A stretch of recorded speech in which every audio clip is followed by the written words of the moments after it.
Welcome back to Crafting Men. I'm your host, Jared Hatch, and today we'll be talking about how society benefits from masculine men. In the past couple of videos, I was talking about how we as men individually benefit and how families benefit as we embrace our masculinity. And I'll be bringing it all together at the macro level of society as we talk about what society actually gets from us men being men. But before we get into that, be sure to like this video, subscribe to the channel, and hit that notification bell so you don't miss any of the other episodes. It seems with the advent of social media, we all have to have an opinion, and we all have to be an expert at the macro, societal, and even global politics of what's going on. Something happens over on the other side of the world, you've got an opinion on it. Something happens to someone else, you know who's right and wrong, and you know exactly what the attorney should be doing, or exactly what the judge and the jurors should do, right? And if they don't agree with your view, clearly they're just missing the facts. They're some sort of misogynistic, sexist, horrible person, right? That's how it seems to be in life today. Last couple of videos when I was talking about the value of masculinity, I'm talking about things we don't talk about in society anymore, where the value of life for the individual, the sphere of influence that we as individuals can control and impact, because it's where we live our lives. It's where we care about our lives. Yes, the macroeconomics impact us, and so we do need to care and do need to be aware of it. But it's ludicrous at best to think that we as individuals are going to change the macro level. It's going to take a large connection of many individuals and a lot more effort and time than it will to change how you behave in your life and to change who you allow into your life on your personal level. But here we are. We'll talk about why society should care about masculinity in men and why society should stop man-hating. There are always going to be people, both in men and women, that hate the other gender. There are people that hate themselves. I don't think that's a model that we should copy to run a civilization or to run a concept of a culture off of. But, there's me being a man and horrible in my thought process. Now, let's say for an instance that biology was not a conspiracy theory generated with a concept of controlling and contriving people's lives up until the last couple of years, and that it was right that there are two genders of male and female, and that both male and female are needed to procreate and continue a species. I know that sounds pretty radical, but at the basic biological advent of a species, you need a male and a female to continue it. I'm pretty sure there's someone out there that doesn't believe that right now. I'm pretty sure that there's even a course out there that's teaching otherwise, but let's level set in reality here for a second and remember that biology did get some things right before social justice warriors started overhauling it with their obtuse and fanatical feminist ways. With this backdrop of reality, wouldn't it be the best interest of a society that wants to continue its civilization and its species to respect the differences and the value that each sex is going to bring to the table for the future of that civilization and species? But let's go down this little rabbit hole for a second, and let's say that feminists and everyone are right, that men are just evil. We're toxic, horrible, evil creatures. If we started to embrace this as a societal level of teaching and indoctrination between our media, our curriculums, and even our very culture and how we talk and interact, how we allow people to say whatever they want to say against men, and you're never allowed to say anything against what a woman says. A lot of people got something to say about the fact that I got 6 kids with 6 different men. So I'm just going to tell y'all why it is better to do it this way. If I had 6 kids with all the same dude, I get 34% of his income, which is only $680 a month. If I got 6 kids with 6 different dudes, I get 17% from each one of them, which is $340 a month from each one. $340 a month times 6 baby daddies is $2,040. Let's say we live in that sort of an equal society. I would think that you're going to see some signs of disparity in mental health and self-destructive behaviors that would spike, at least amongst those that you've decided are demons, right? But if you step back and remember, we're codependent on each other for the advancement of the species and civilization, and not just from a biological sexual requirement, but from an emotional and having a fulfilled life as well. Again, the number one source of value that people have is in the family. And yes, a family has a mommy and a daddy. That's how the children come into the world. It's really crazy talk. I know it's very fanatical, but again, it wasn't a conspiracy. It's kind of how life works. But what would be the impact of you telling half of your civilization and society that they're fundamentally evil and toxic? You would think there's going to be some self-destructive tendencies that come out of that, right? Interestingly enough, the CDC started tracking what they call deaths of despair back in the 50s. And as you can see here on the graph, you can see where these deaths of despair, which are comprised of drugs or other substance abuse, and suicide, how men are typically committing suicide at 4 times the rate as women. That is a general concept of fact that is true across all cultures and societies. It's a different conversation. What I want to emphasize is in the past few decades, you can see that spike. That spike there is directly aligned to us embracing feminism within our policies and within the structure of our cultural desires moving forward. We started to officially declare men as subhuman as a culture. And if you look, there's also the female spike that goes with this. This is not just hurting men, it's hurting women too.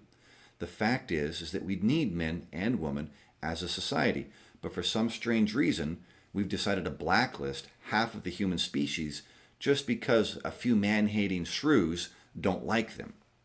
What would happen if the few women-hating shrews on the men's side decided that they should be the ones creating policy? Would you be okay with that? I sure as hell wouldn't. I happen to love my wife and daughter. I happen to love having women in my life because it makes me have a fulfilled life. Yet here we are as a society thinking it's entirely fine and there's no issue with labeling men as toxic and as problematic. You have famous people that say things like COVID's not killing enough people and my goal for this year is to kill all men. And yeah, some of them retract this and they apologize or whatnot. Are they really apologetic though? I doubt it. And the fact that they felt comfortable as a public figure to publish something like that and then turn around and say, I'm just a single woman's voice, I don't speak for all women, or the fact that they felt comfortable to say those words is a clear indicator that society has made it all fair on anything that you want to say against men. If a single man tried to say anything of that nature, his employment would be lost, his status on social media would be revoked. Shucks, there is even people in other countries where they're having their bank accounts revoked if they have a political view that's different than what the bank officials feel. So why would a public figure feel comfortable putting up kill all men in a hashtag group or talk about how men are subhuman and this pandemic's not killing enough of them fast enough? We have to some point accept that our society has endorsed a concept that is not equality, but instead a subjugation and a hatred with vitriol against men and masculinity. These are the same people that now say that the reason why men are committing suicide is because they're toxically masculine. Not saying, hey, we as a society has devalued them and depurposed them and shunned them. No, that has nothing to do with it. It's the fact that they're not good enough women. That's why they're committing suicide. That's the great solution, right? We shun them because they're men, and then because they started committing suicide because as men, we're value-based creatures where we want to have evidence of us earning our position at the table, evidence of the value we create in life.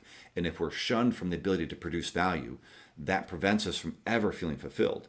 And so that's why men are committing suicide.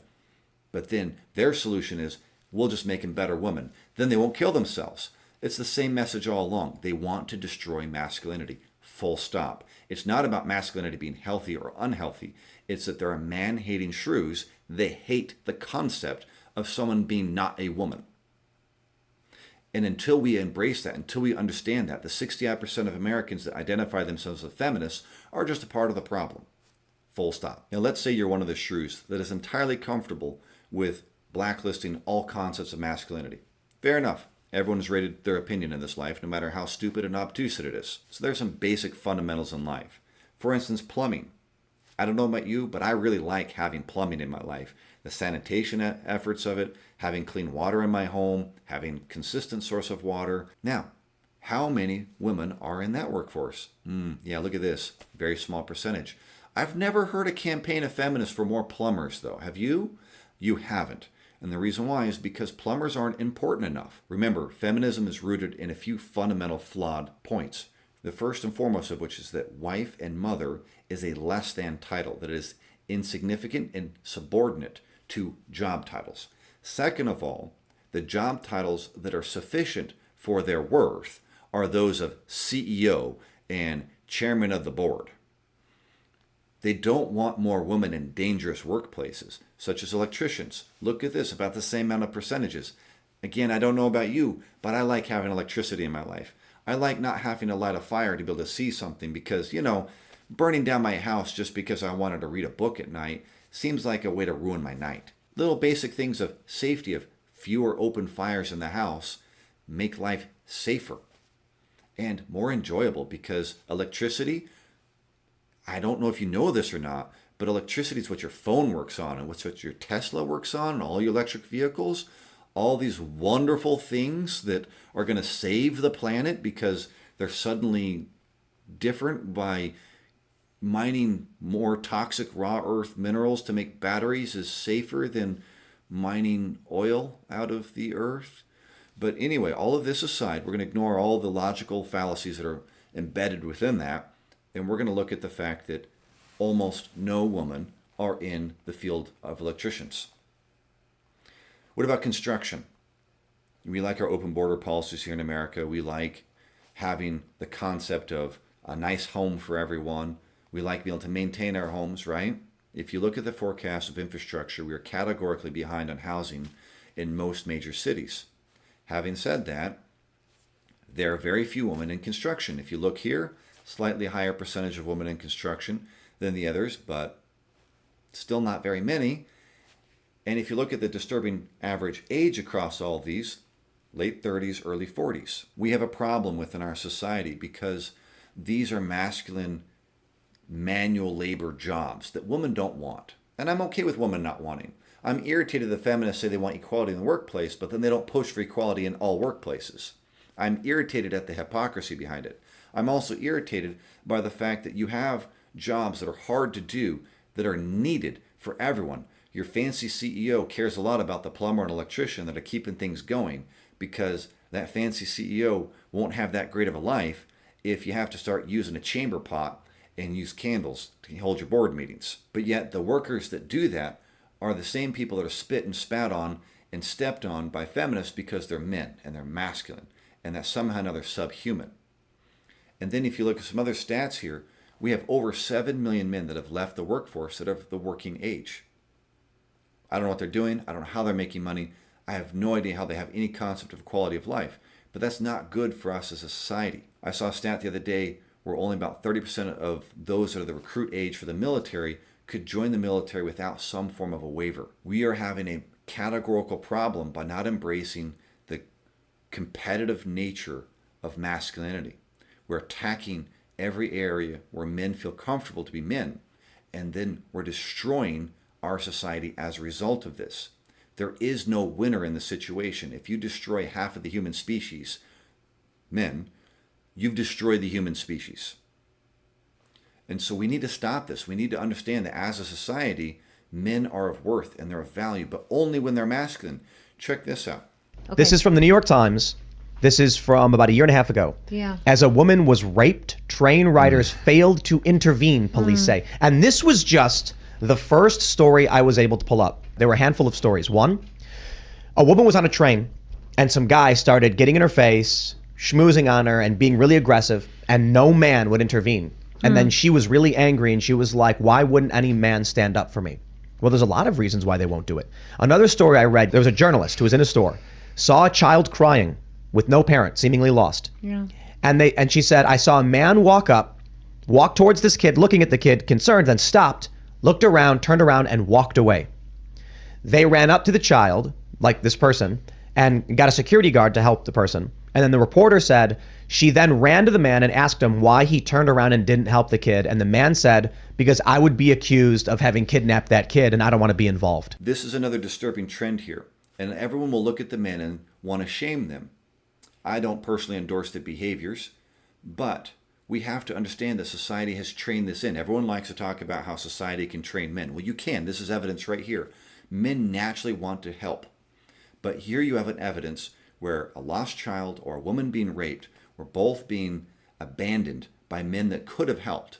And the reason why they didn't help is they were afraid of legal action against them for trying to help. No male should ever approach a woman in a parking lot. Ever. No male should ever approach a woman in a parking lot. And if a male does approach you, you need to turn around and use the strongest voice that you can possibly use with them. Don't be polite. They need to literally screw off. No male should be approaching you in a parking lot.